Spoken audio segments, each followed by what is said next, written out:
안녕하세요, 도영 선생입니다. 네, 전편에 이어서 이 패스트 트랙에 관련된 내용을 좀 이어나가 보도록 하겠습니다. 그전 방송 보니까 말이 너무 느리다 내지는 딱 좋다라는 분들도 계신 것 같고 해서 절충안을 한번 찾아보겠습니다. 그래서 이번에는 그냥 평소 하던 것보다 그냥 약간 느린 정도로 한번 방송을 진행하도록 하겠습니다. 참고로 제 이제 진행 속도나 이런 것들은 요번 편까지만 좀 고민을 해보고 앞으로는 계속 일관되게 그전처럼 이제 진행하도록 하겠습니다. 전편에서 말씀드렸다시피 패스트트랙과 관련된 안건은 총 이제 3가지죠. 첫 번째가 선거제도 개편, 두 번째가 이제 공수처 신설, 세 번째가 이제 검경의 수사권 조정 등이 관련 내용인데요. 이번에 말씀드릴 내용은 공수처하고 관련된 내용입니다. 자, 먼저 공수처가 뭔지 잠깐 알아보도록 해야겠죠. 이거를 이제 풀어서 얘기를 하면은 고위공직자 비리수사처 라고 합니다. 말 그대로 이 고위직에 있는 공직자들이 이런 비리 행위 등이 없는지를 별도로 수사하는 특수기관이라고 이해를 하시면 될 것 같습니다. 보통 이제 3권 분립할 때 입법, 사법, 행정 등을 얘기하는데 이 공수처 같은 경우는 이 3군데 어디에도 속하지 않고요. 대통령을 포함한 고위공직자와 그 가족의 직무와 관련된 범죄 이런 것들을 우선적으로 수사하고 기소하는, 그리고 이제 공소유지까지 할 수 있는 독립적인 기구라고 생각을 하시면 될 것 같습니다. 근데 이제 원래는 이제 제가 조금 전에 말씀드린 것처럼 공소유지, 기소권 이런 것들을 말씀드렸는데, 지금 논의되고 있는 공수처의 권한은 이 기소권에 대해서는 다소 이제 제약을 두고 있는 형태니까요. 요 부분 미리 알고 계시면 좋을 것 같습니다. 자, 그래서 조금 더 풀어서 이런 공수처의 수사 및 기소의 대상이 되는 그런 사람들에 대해서 좀 풀어서 말씀을 드리자면, 누가 이 공수처의 대상이 될 것이냐라는 얘기인데, 국회의장하고 국회의원, 국회 사무처, 이런 정무직 공무원들, 이제 입법부죠. 대법원장, 대법관, 헌법재판소장, 헌법재판관, 그리고 대통령, 국무총리, 검찰총장, 경찰청장, 3급 이상의 공무원들, 각 그 부처별로요. 거기다 장성급 장교, 금감원장, 이런 거대 권력기구의 수장들이 이제 다 포함이 되는 거죠. 그러니까 이런 사람들만 따로 비리가 있는지 없는지를 이렇게 살펴보는, 그리고 이제 범죄 사실을 밝혀내는, 기소까지 하는 이런 특별된 기구가 이제 공수처다라고 설명을 드릴 수 있겠습니다. 이런 내용들은 이제 많이 아실 것 같고, 이제 참고로 퇴임한 공무원까지도 이제 포함이 됩니다. 3년 이내, 퇴임한 지 3년 이내의 고위공직자나 그 직계 가족들까지는 이 수사 대상에 포함이 된다, 공수처에. 이렇게 아시면 좋을 것 같습니다. 근데 이제 먼저 말씀드리지만은 원래는 이런데, 지금 논의되고 있는 이 법안은 여야가 이제 합의를 본 그 법안이거든요. 그래서 여기에는 지금 대통령을 포함해서 각 부처의 장차관, 군 장성, 국정원 고위 간부, 그리고 국회의원 이런 사람들까지 지금 여기에는 지금 기소 대상에는 싹 빠져 있어요. 물론 수사는 가능합니다. 기소는 빠져 있습니다. 제가 처음에 말씀드린 것처럼 우리가 이제 수사하고 기소를 나눠서 생각을 해야 되는데, 그 부분 제가 조금 이따가 조금 더 자세하게 다루도록 하겠습니다. 자유한국당에서 반대를 하고 있잖아요. 특히 공수처 신설과 관련되어서는 절대적인 반대 입장을 보이고 있습니다. 그리고 이제 더불어민주당, 바른정당, 민주평화당, 정의당 이런 야 4당들은 당연히 찬성 입장을 보내고 있는 상황이고요.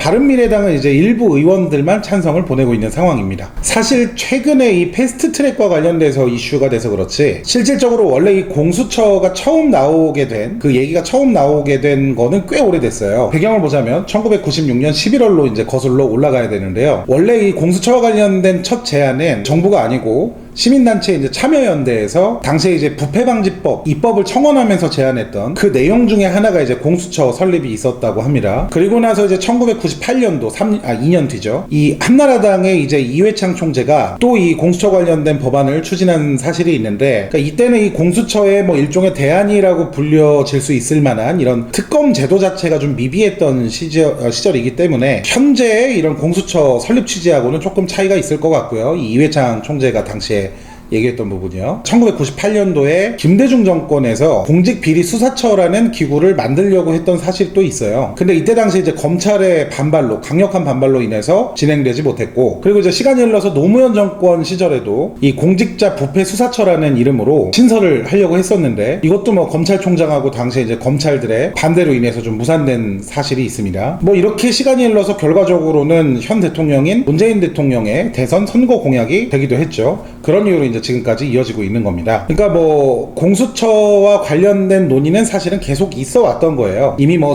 십수년간 꾸준하게 뭔가 실천을 하려고 했었던 사람들이 있었는데, 그때마다 이제 검찰 및 이런 관계자들에 의해서 반대에 가로막혀서 진행되지 못했던 것이죠. 그러니까 뭐 이게 어제 오늘 일이 아니라는 말씀을 드리고 있는 건데, 이 공수처하고 관련돼서 제가 조금 전에 말씀드렸던 그런 과거의 사안들과 현재, 이게 이제 뭐가 다르냐라고 한다면, 공수처를 주장하고 있는, 만들고자 하는 주체가 누구냐의 차이가 있습니다. 과거에는 이제 정부 주체로 이 공수처 등을 좀 만들려고 했었는데, 민정수석이라든지 대통령 쪽에서요. 근데 현재는 아시다시피 이제 국회가 주체가 돼서 입법 절차를 밟고 있기 때문에 이 부분은 좀 이제 과거하고 다르다고 볼 수 있겠죠. 개인적으로는 당연히 뭐 진통이 더 있겠지만 국회 법안 제정 절차가 굉장히 많지 않습니까? 그래서 당연히 이 과정에서 진통은 있을 것 같은데, 국회에서 이 공수처 관련된 법안을 진행하려고 한다는 사실은 바람직한 형태의 일이라고 생각을 하고 있습니다. 그리고 이제 검찰총장, 그러니까 검찰의 수장이죠. 이분들의 입장도 지금 과거하고는 좀 다른 부분이 있는데요. 현재 검찰총장은 이제 아시다시피 문무일 검찰총장이죠. 이 부분에서 좀 헷갈려 하시는 분들이 있으실 수 있는데, 어젠가요? 지금이 이제 5월 2일인데 이 문무일 검찰총장이 뭐 지금 현재 패스트트랙에 대해서 우려가 된다라고 말을 한 적이 있는데, 이거는 그 패스트트랙 안에 아까 처음에 말씀드렸던 세 가지 쟁점이 있지 않습니까? 이 중에 이제 검경 수사권 조정에 대한 얘기를 한 거고, 이 공수처 신설에 대한 내용은 반대하고 있는 입장은 아니에요. 이미 많은 언급을 통해서 공수처 신설에 대한 그런 내용은 반대하지 않는다고 이미 밝혔습니다. 검찰총장이 이제 이런 태도를 보이니까 당연히 검찰 내부에서도 뭐 불만은 있을 수 있겠으나 함부로 지금 얘기는 나오지 않는 상황이고요. 여튼 이제 시간이 흘러서 이후에 이제 실질적으로 현재 얘기되고 있는 이런 공수처 법안이 발의가 된 건 2019년 4월 26일, 그러니까 며칠 전이죠. 더불어민주당의 이제 백혜련 의원이 12명의 의원들과 같이 제출한 고위공직자 범죄수사처 설치 및 운영에 관한 법률이고, 그리고 이제 3일 뒤에 비슷한 게 하나가 더 발표가 돼요. 이게 바른미래당 쪽에서 이번에는 발표를 하는데, 4월 29일 날 권은희 의원이 중심이 돼서 약 10명 정도의 의원들과 고위공직자 부패수사처 설치 및 운영에 관한 법안이라는 것을 발의를 했습니다. 내용을 보자면 비슷해요, 두 개가. 뭐 차이점이 있다면 두 가지 정도가 될 것 같은데, 가장 큰 차이점은 기소심의위원회라는 게 있냐 없느냐의 차이예요. 그러니까 이 기소심의위원회가 뭐냐면, 이게 이제 바른미래당 그 권은희 의원이 제출한 안건 안에 있는 내용인데, 만 20세 이상 대한민국 국민 중에 이걸 이제 무작위 추출을 바탕으로 이제 7명에서 9명 정도를 뽑는데요. 그래서 이 사람들이 공수처의 기소심의위원회의 위원들이 되고, 이렇게 선발된 사람들은 공수처 검사한테 뭐 수사 내용, 증거, 그리고 피의자 변호인 주장 등을 들은 다음에 공소제기 여부를 의결하는 기구입니다. 그러니까 좀 말이 어려울 것 같아서 설명을 좀 다시 드리자면은, 뭐 이 안 두 개 다 뭐 큰 차이는 없는데, 공수처 검사가 사건에 대한 기소를 함에 있어서 별도의 위원회에 검사를 한 번 더 맞느냐 안 맞느냐, 뭐 이 정도 차이라고 보시면 될 것 같습니다. 이 부분은 기소가 뭐냐면은, 검사가 이제 사건을 수사를 하잖아요. 그럼 이걸 가지고 법원에 심판을 해달라고 청구하는 행위를 가리키는데, 이 법원이란 데는 법원이 수사를 하진 않잖아요. 그래서 이 수사처에서 수상 결과를 가지고 판결을 내리는 곳이기 때문에, 이 기소를 했다는 사실은 해당 사건에 대해서 검사가 공식적으로 시시비비를 가려서 죄를 벌하겠다라는 뜻이기도 합니다. 한마디로 사건 접수하는 거예요, 법원에다가. 그리고 이제 또 다른 방식이 공수처장의 임명 방식의 차이가 조금 있습니다. 이제 원래 이 민주당 백혜련 의원의 공수처 법안에는 이 추천위원회가 별도로 구성이 돼 있는데, 이 얘기는 조금 이따 다시 드릴게요.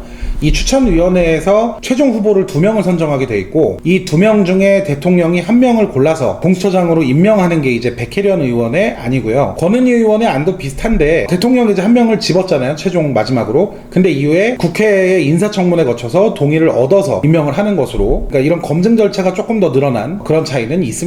현재 발동된 이 패스트트랙의 공수처 관련된 안건은 이 두 가지, 방금 말씀드린 두 가지 안건이 두 가지를 다 복수 발의로 인정을 했대요. 보통은 이제 안건을 하나 가지고 할 거야 말 거야를 얘기하는데, 두 가지 다 받아들였다는 뜻입니다, 이 의원들이. 그래서 이 두 가지가 혼합된 형태로 이 공수처장 임명 방식이라든지 이런 방식들이 좀 바뀌게 됐는데, 마찬가지로 자세한 내용은 제가 이제 진행하는 흐름이 좀 끊길 거를 우려해서 제가 잠시 뒤에 아까 말씀드린 것들하고 같이 한꺼번에 좀 정리를 자세히 해드리겠습니다. 이게 참고로 공수처 논의에 불을 붙인 사건이 2016년도에 있었던 스폰서 검사라고 들어보셨을 거예요. 이 김영준 전 부장검사 사건인데, 당시에 이제 무슨 일이 있었냐면, 2012년 5월부터 2016년 3월까지 이 김영준 부장검사라는 사람이 본인의 중고등학교 동창한테 거의 뭐 한 30여 차례 가까이 술 접대나 뭐 현금 접대 한 5천만 원 상당의 금품을 수수를 한 사건이에요. 그리고 이걸 가지고 당시에 이제 서부지검 쪽에 송치돼 있었던 뇌물 준 사람과 관련된 어떤 사건이 있었던 것 같은데 뭐 거기까지는 제가 중요한 건 아니라서 보진 않았습니다. 여튼 이제 이때 당시에 서부지검의 관계자한테 관련된 휴대폰이나 장부, 그러니까 한마디로 증거인멸 교사를 한 거죠. 그래서 이제 이거가 걸려가지고 이제 구속 기소된 사건입니다. 이 김영준 검사는 검사직에서는 해임이 됐어요. 징계위원회가 별도로 열려서 해임은 됐는데 재판에 증거인멸 교사라든지 금품 수수 혐의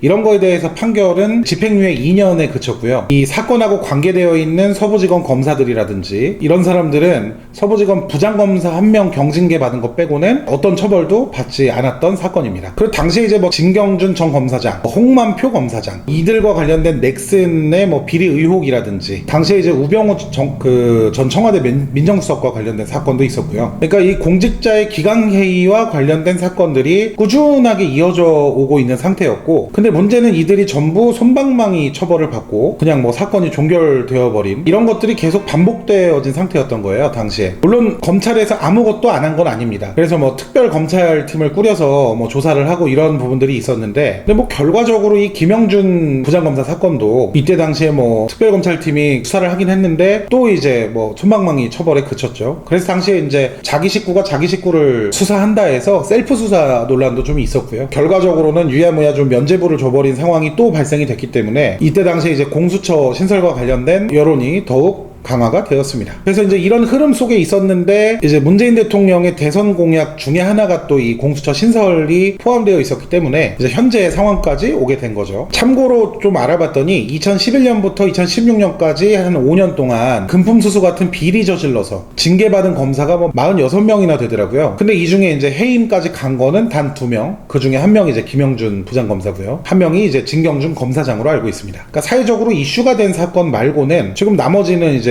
공정한 수사가 진행되지 않았다라는 일종의 근거가 되기도 하겠죠. 제가 예시를 검찰로 들긴 했는데요. 사실 검찰 이외에도 뭐 고위공직자, 이 사람들의 수상한 행적이라든지 비리, 뭐 불법 청탁 이런 것들은 뭐 꾸준하게 그동안 또 밝혀져 오고 제기되어 온 상태였기 때문에 문제에 대해서 이번에 이제 공수처 신설, 패스트트랙을 통해서 공수처 신설이 이제 결정이 될 건데 뭐 이 부분에 대해서는 정치개혁이나 뭐 사법개혁, 공무원개혁 등의 의지를 나타내는 정치권의 대표적인 사안이다. 뭐 이렇게 볼 수 있을 것 같습니다. 의미를 찾자면요. 자, 그럼 국민들은 어떤 입장이냐? 며칠 전 여론조사 이제 결과에서 나왔는데 전체 이제 65%가 공수처 신설에는 찬성을 하고 있습니다.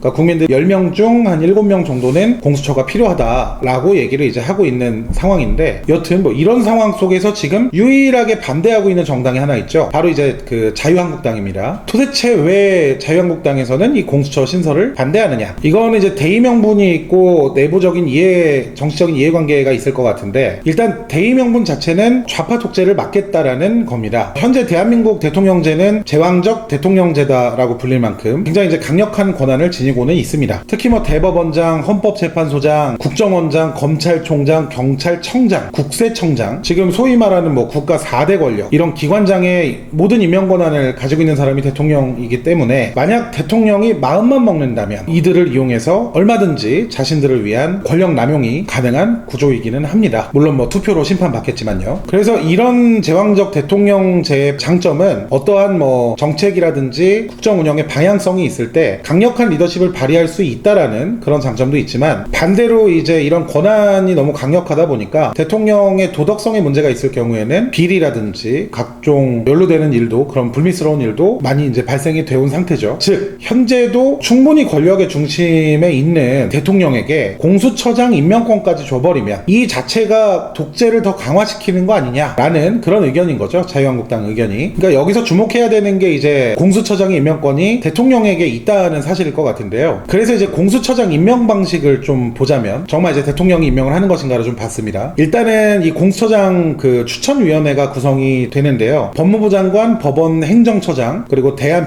변호사협회 회장, 그리고 이제 여당 국회의원 2명, 야당 국회의원 2명, 이런 식으로 이제 추천위원회가 구성이 되고, 이들이 이제 최종 2명의 공수처장 후보를 선정을 해서 추천을 하면은 이제 국회의장이 교섭단체 대표들과 협의를 또 합니다. 그래서 이제 한 명을 선출을 하고, 그 그렇게 선출된 사람을 대통령이 임명하는 형태입니다. 그러니까 대통령이 임명을 하는 건 맞는데 이 절차 안에서는 사실 대통령이 뭐 어떠한 역할을 하지는 않습니다. 물론 뭐 표면적으로요. 그래서 이제 추천위원회에서 후보 추천을 하기는 했는데 그 다음 단계에서 국회의장하고 교섭단체 의원들끼리가 또 협의가 안 이루어질 수 있잖아요. 이 경우에는 이제 대통령이 직접 지명을 한 뒤에 인사청문회를 거쳐서 공수처장을 임명하게 되어 있습니다. 결론적으로 대통령이 임명하는 것은 맞기 때문에 지금 그 자한당 논리는 이거예요. 추천위원회에 뭐 변협회장, 야당 인원 2명 이렇게 들어가 있기는 하지만 뭐 법무부 장관, 법원 행정처장 이런 사람들을 임명하는 거는 또 대통령이거든요. 그러니까 이제 자한당 같은 야당 입장에서는 이게 어쨌든 우리 입장에서는 쪽수로 밀리는 거 아니냐. 그 대통령이 임명한 사람들이 그 위원회에 들어와서 활동을 하게 되어 있는데 뭐 이렇게 얘기가 되는 거예요. 그러니까 이렇게 뭐 절차를 대통령이 직접 뭐 추천을 하고 뭐 이런 거를 없애더라도 사실상 대통령의 의견이 반영되는 거 아니냐 뭐 이런 논리인 겁니다. 근데 저는 이 부분에 대해서는 사실 개인적으로 동의하는 부분이 있어요. 자한당 얘기가 완전히 틀렸다라고는 생각이 안 들더라고요. 물론 결과는 뭐 까봐야 아는 것이지만 만약에 이제 자한당 말대로 공수처장이 혹시라도 대통령의 뭐 일종의 시녀 역할을 하게 되는 상황이 만약에 발생이 된다면 뭐 야당 측 자기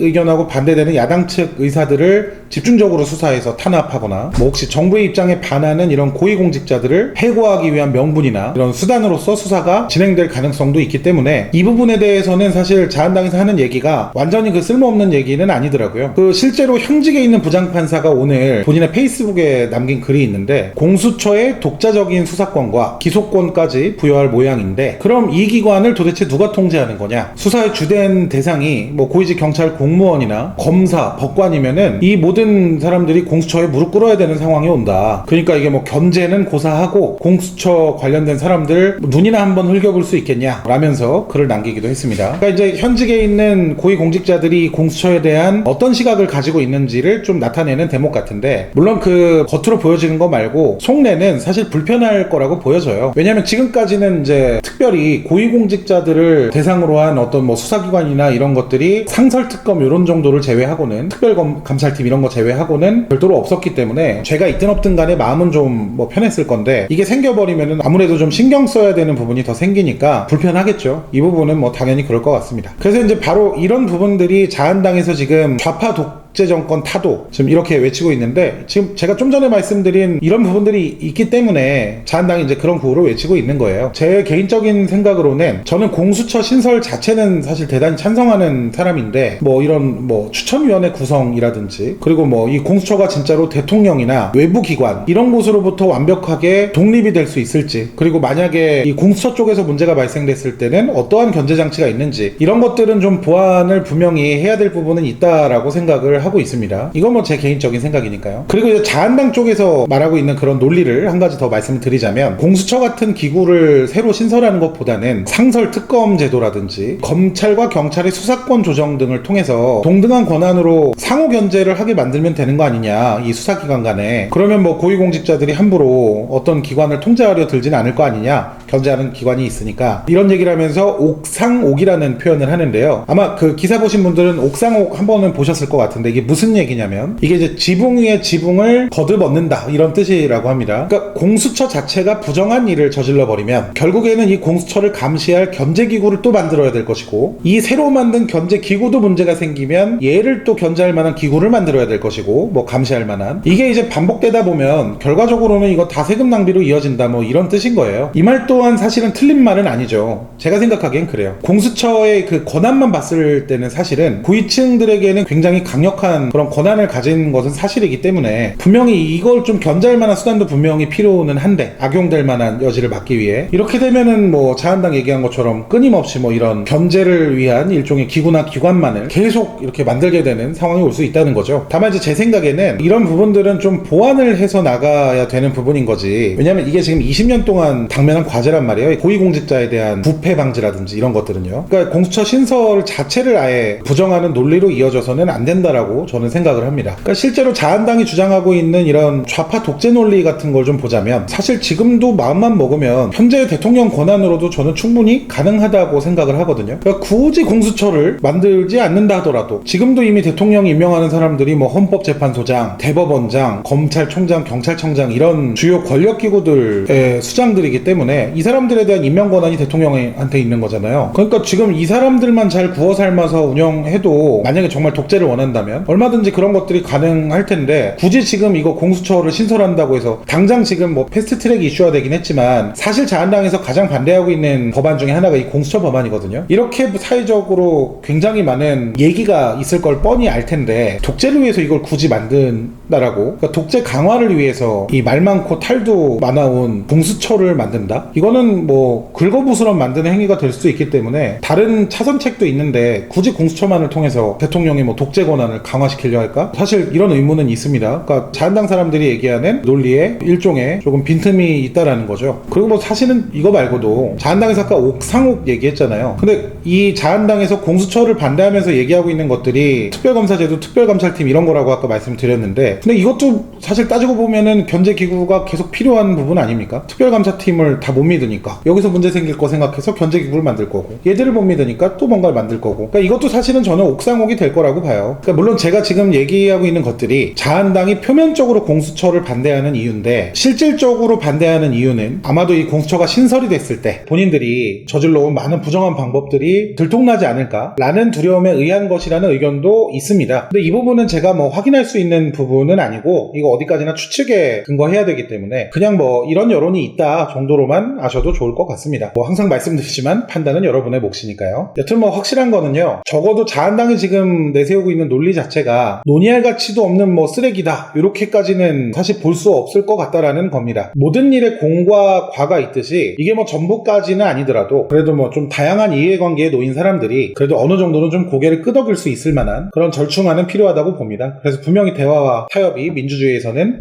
중요한 것이겠고요. 뭐 그러려면 일단 적어도 회의장에 나와서 얘기는 좀 나누려고 해야 될 텐데 아예 뭐 대화 자체를 안 하려고 하는 부분도 있으니 그러니까 지금 패스트트랙 같은 이슈가 발생되는 부분도 있겠죠. 저는 그렇게 생각을 합니다. 이 현재 그 공수처하고 관련된 내용은요, 처음에 말씀드렸던 수사권하고 기소권 이거에 대한 이제 쟁점이 한 가지가 더 존재합니다. 수사권은 말 그대로 사건에 대해서 조사를 하는 전체적인 권한, 기소권은 검사들이 이 수사관들이 조사한 내용을 토대로 법원에 이제 심판을 요구하는 그런 권한인데, 만약에 이제 공수처가 수사권만 있고 기소권이 없다라고 한다면 당연히 죄를 밝혀내도 어쨌든 판결을 받아야 되잖아요. 우리나라는 이제 법원에서 최종 판결을 받는 형태이기 때문에. 근데 이제 기소권이 없으면은 재판에 세울 수 있을지 없을지를 그 조사한 사람들이 결정을 할 수 없기 때문에 결과적으로는 이 공수처의 취지인 고위공직자 범죄와 관련된 이런 강력한 법 실현 이런 것들은 다소 지지부진해질 수도 있다라는 얘기입니다. 근데 이제 지금 패스트트랙을 발동시킨 여야 4당의 공수처와 관련된 합의안에 따르면 국회의원이나 이런 대통령이나 이들의 뭐 친인척 같은 사람들한테는 수사만 가능하게 돼 있습니다. 기소는 이 수사를 한 걸 넘겨서 일반 검찰에서 결정을 하는 사안으로 돼 있기 때문에 이게 이제 반쪽짜리 법안이다, 지금 공수처 관련된 법안이, 이런 비판이 있는 것도 사실입니다. 근데 이렇게 되면은 당연히 이 공수처 법안 자체를 반대하고 있는 자한당 입장에서는 더욱 뭐 공격하기 좋은 대상이 되겠죠. 그거 봐라,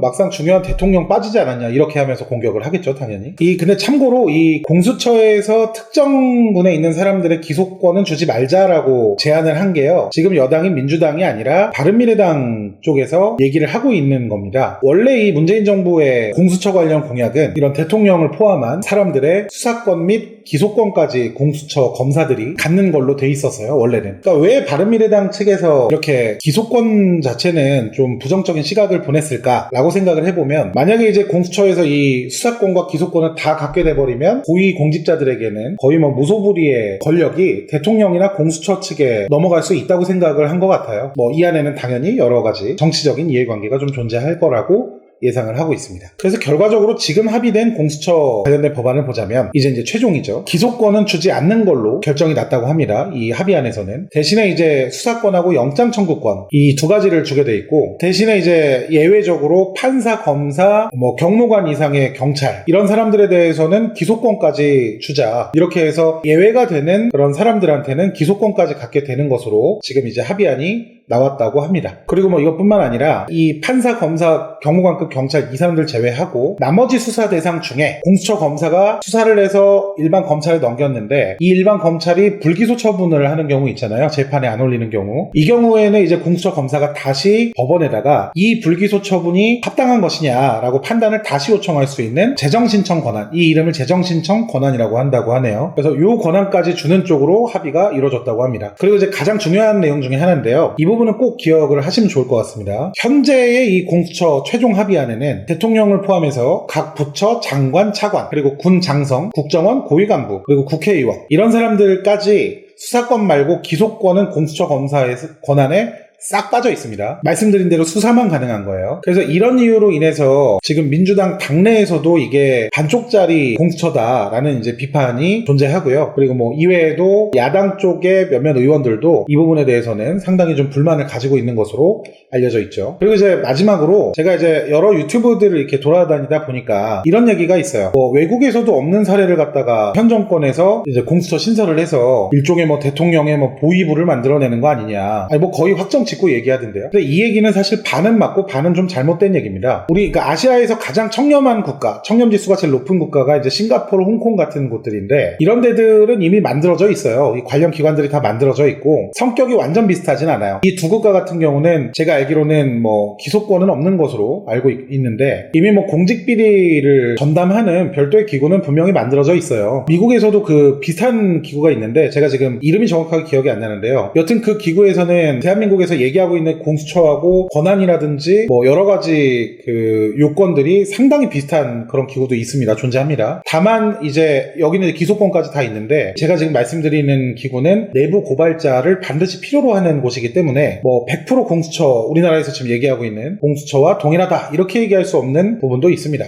그리고 영국이나 뭐 프랑스 이런 데들은 애초에 이제 지금의 이런 현대식 정부가 드러나게 된 역사적인 배경이 좀 다르잖아요, 우리나라랑. 그래서 이제 애초에 이런 기구들이 필요로 하지 않았던 부분이 있고, 물론 기구가 없다 뿐이지 그런 관련된 팀들은 다 있습니다. 부정부패와 관련된. 그렇기 때문에 제 생각에는 그런 얘기들은 약간 앞뒤 자르고 하는 얘기니까요. 고위부를 만들어내고 이 얘기는 사실 아예 말이 안 되는 얘기까지는 아니지만 아까도 말씀드렸잖아요. 그건 아니지만 여튼 너무 과하게 본 부분이 있고 그분들이 주장하는 내용에 잘못된 내용도 있다. 약간 이렇게 좀 정리를 해드리고 싶습니다. 자, 아무튼 오늘도 이제 그 패스트트랙 그리고 그 안에 이제 담겨있는 법안 중에 공수처와 관련된 말씀을 드렸는데요. 지금 이제 연동형 비례대표제, 선거제 개혁이요. 두 번째가 이제 공수처 신설과 관련된 내용. 이제 마지막으로 남은 게 검경의 이제 수사권 조정안인데 이게 지금 상당히 좀 어떻게 보면은 제 입장에서는 이거 설명하는 게 제일 끝판왕으로 좀 보여집니다. 이거는 뭐 제대로 설명하려면 배경적인 게 막 대한민국 이승만 정권 때부터 시작을 좀 해야 되는 부분이 있어서 아무튼 이것 좀 한번 잘 준비해서 다시 한번 정리를 좀 도와드리도록 하겠습니다. 아무튼 오늘 뭐 영상 봐주신 분들 다시 한번 감사드리고요. 다음 영상에서 뵙도록 하겠습니다. 도영 선생이었습니다. 감사합니다.